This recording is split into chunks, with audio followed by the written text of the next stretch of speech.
they go by in a blink.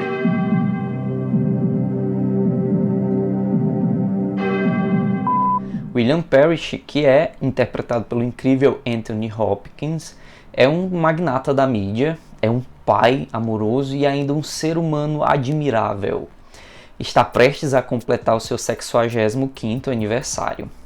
E em uma manhã ele é contatado pelo, digamos, inevitável, o que naquele primeiro momento poderia parecer uma alucinação. Porém, mais tarde, a tal alucinação se apresenta como a personificação da morte e entra em sua casa e em sua vida.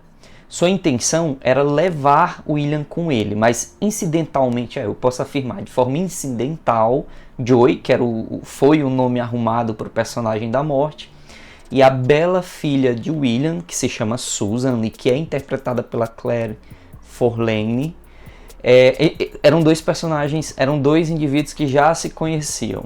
O Joey começa a desenvolver um certo interesse pela vida na Terra, bem como um certo interesse por Susan também, que cada vez mais chama a sua atenção. E a pobre da Susan não tem ideia de com quem ela está flertando naquele momento.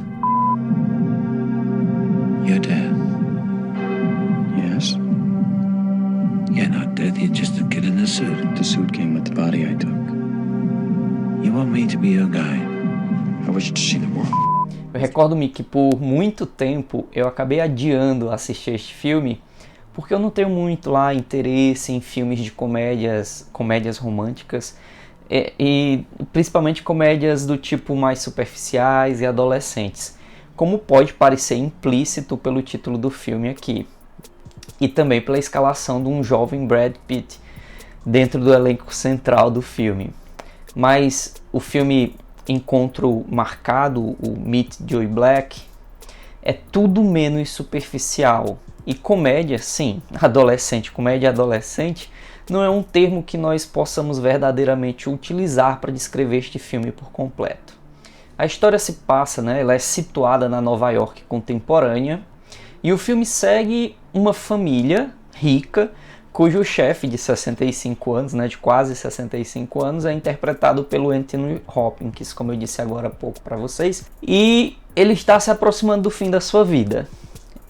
No momento em que entra em cena o Joey Black, que é interpretado pelo Brad Pitt, um jovem elegante, mais enigmático e com uma presença incomum. Does your friend have a name? I'm sorry, this is Joe Incidentally, Joe what? Black. Have we met? He's from out of town. Este aqui é um filme instigante sobre mortalidade e sobre o processo de separação emocional. Ele provavelmente será mais atraente, para os espectadores com uma natureza mais reflexiva e filosófica. Se você procurar ação desenfreada, um romance sem estas causas reflexivas, provavelmente você vai se sentir meio desambientado. Agora, se você é um indivíduo de natureza mais reflexiva e filosófica, sim, você vai se identificar e vai conseguir mergulhar dentro da história. Mas eu preciso dizer também que o filme tem um humor marcante, incisivo, e que a presença do humor nesse roteiro é um elemento chave que o impede de ser um filme sombrio, apesar de falar sobre a morte. É bem verdade, é verdade mesmo, que o ritmo do filme ele é lento. Há muito silêncio, há muita quietude, e que são elementos inteiramente apropriados para o roteiro, dado o assunto central desse roteiro, dado o assunto central deste filme. Entre outras coisas, o filme apresenta a ideia de que um ser sobrenatural, no caso a morte, pode estar sujeito a emoções humanas e assim pode cometer erros de julgamento resultante destas emoções. O que, para mim, na minha opinião, é um ponto fraco, porque tenta reduzir toda a natureza existente à condição do pensamento humano. Mais propriamente, para eu tentar me fazer entender, ele tenta colocar o comportamento humano, as emoções humanas, como algo essencial para outras criaturas que não são humanas. E isso para mim é um aspecto reducionista desses outros seres, especificamente da morte aqui no filme, e que faz com que exista uma certa incoerência. Por exemplo, eu não esperaria que um indivíduo, um ser que existe desde sempre para sempre, possuísse um conhecimento tão limitado e uma experiência tão limitada, com ações tão limitadas, mas é verdade também que este é um tema extenso demais para desenvolver aqui, que talvez nós possamos conversar, né, desenvolvê-lo em um outro momento. Let me ask your opinion. Do I blend in? This is crazy. You're married, aren't you? No, I'm not. Okay. Eu preciso dizer que o filme não é perfeito, é um bom filme, é entretenimento, vai te distrair, vai ocupar uma parcela do teu tempo, vai te ajudar a refletir sobre alguns pontos, mas muito longe do filme ser perfeito. Vocês vão ter vários elementos de interpretação, furos de roteiro, que vão te deixar meio incomodado no meio, no começo, no meio e no fim do filme. Isso aconteceu comigo. O enredo, ele é um pouco egocêntrico, não é? Eu até achei que ele se leva a sério demais. Não há uma referência à universalidade e à ocorrência contínua, por exemplo, da morte fora dos limites dessa família. Então é como se o mundo inteiro, a vida inteira girasse só em torno daquela família e todo esse outro quê da morte que está presente em todos os lugares e ao mesmo tempo fosse negligenciado. Além disso, você vai sempre ficar se questionando por que agora, né? Por que este era o momento em que a morte, como ser, escolheria experimentar a vida no nosso mundo, né? No nosso mundo atual. Nosso mundo. Não precisa do atual. Por que não 500 anos atrás, por exemplo? Pequenas alterações de script, né, do roteiro do filme, poderiam ter resolvido esses problemas interpretativos, furos de roteiro.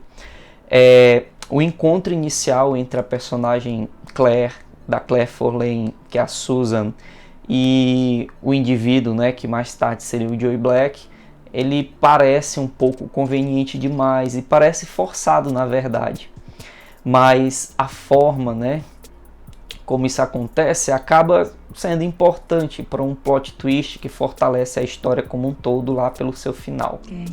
What is that? Peanut butter, sir. I thoroughly enjoy this peanut butter. Eu não preciso nem falar que o Anthony Hopkins é excelente, como de costume, e é também o grande destaque do elenco, e interessante porque ele comunica a imagem do bom pai, sabe?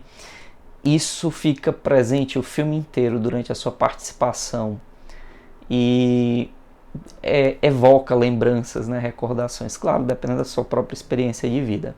Particularmente, eu não teria escolhido Brad Pitt para o papel que ele interpreta, mas pensando no momento histórico, né, lá no finalzinho da década de 90, faz muito sentido ter sido ele escalado e ele faz sim um bom trabalho. Apropriado para este filme, o estilo de atuação escolhido, né, definido pelo Brad Pitt e pela Claire Forlane, é aquele em que eles comunicam seus personagens aos espectadores em grande parte por meio de seus olhos, que, como dizem por aí, são a janela da alma. Sobre esta comunicação por olhares, em certos momentos, me pareceu algo desconfortante, talvez mais do que aquilo que o personagem estivesse sentindo, inclusive naquele momento da história. Mas eu também acredito ter sido assertivo em seus propósitos. É impossível você não perceber e não se envolver com a troca de olhar intensa que acontece entre os personagens. Isso é marcante no filme também. Enfim, o filme ele não é o grande clássico pretensioso, pomposo, nítido em seu roteiro e escalação também de elenco estelar, mas traz em si uma história agradável e reflexiva sobre a vida. Alguns desfechos são inevitáveis, mas no horizonte sempre permanece, isso é uma mensagem que o filme nos traz, que no horizonte sempre permanece a possibilidade de recomeços. E este vídeo aqui no canal, no Jornada Inesperada, é um vídeo de recomendação, né? Trazendo o filme para que vocês conheçam um pouquinho mais da sua história e de repente desperte em você o interesse em assisti-lo. No momento da gravação, ele não está disponível em nenhuma plataforma de streaming para ser assistido, a não ser por aluguel. Aí você consegue alugar no YouTube, consegue alugar na Amazon Prime e na Apple TV Plus, por volta ali de R$6,50, R$6,90. Se você for pensar nos aluguéis que aconteciam antigamente, dos DVDs, é mais ou menos a mesma coisa, né? Você tem 48 horas depois de alugado. Depois que você aluga, você tem um tempo para começar a assistir. Depois que você começa a assistir, você tem 48 horas para concluir, né? Ou então você terá que pagar um novo aluguel. É um filme bom, é agradável, vale a pena, é uma boa opção. É uma comédia romântica, é bobinha, como toda comédia romântica adolescente, mas faz algumas pessoas chorar. E é isso, pessoal, muitíssimo obrigado mais uma vez pela tua presença aqui no canal. Aqui nos comentários você pode deixar a sua impressão em relação ao filme, se você já o conhecia, se você já o assistiu, o que você pensa sobre esse filme, sobre o nosso vídeo também. Deixa a tua sugestão aí para que eu melhore um pouco mais os nossos roteiros, a nossa conversa aqui. Fiquem todos bem. Tchau.